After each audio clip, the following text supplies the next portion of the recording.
അവൻ നിങ്ങൾക്കായി കരുതുന്നതാകിയാൽ നിങ്ങളുടെ സകല ചിന്താകുലവും അവന്റെ മേൽ ഇട്ടുകൊള്ളുവിൻ. 1 പത്രോസ് 5:7. ഞങ്ങളുടെ സ്നേഹവാനായ സ്വർഗസ്ഥ പിതാവേ, ഈ അനുഗ്രഹീത ബുധനാഴ്ച പ്രഭാതത്തിനായി ഞങ്ങൾ അങ്ങേക്ക് നന്ദി പറയുന്നു. കർത്താവെ, ജീവിതത്തിന്റെ ആകുലതകളാലും ഭാരങ്ങളാലും തളർന്നിരിക്കുന്ന ഓരോ മക്കളെയും അവിടെ നിന്ന് ആശ്വസിപ്പിക്കണമേ. ഞങ്ങൾക്കായി കരുതുന്ന ഒരു ദൈവമുണ്ട് എന്ന വലിയ സത്യം ഞങ്ങളുടെ ഹൃദയങ്ങൾക്ക് സമാധാനം നൽകട്ടെ. ഭാവിയെക്കുറിച്ചോ കുടുംബത്തെക്കുറിച്ചോ മക്കളെക്കുറിച്ചോ ഉള്ള സകല ചിന്താഭാരങ്ങളും ഞങ്ങളിന്ന് അങ്ങയുടെ പാദങ്ങളിൽ സമർപ്പിക്കുന്നു. അവിടുന്ന് ഞങ്ങളുടെ കാര്യങ്ങൾ ഏറ്റെടുക്കണമേ.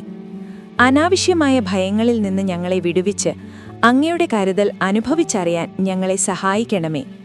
യേശുക്രിസ്തുവിന്റെ നാമത്തിൽ ഞങ്ങൾ പ്രാർത്ഥിക്കുന്നു പിതാവേ. ആമേൻ.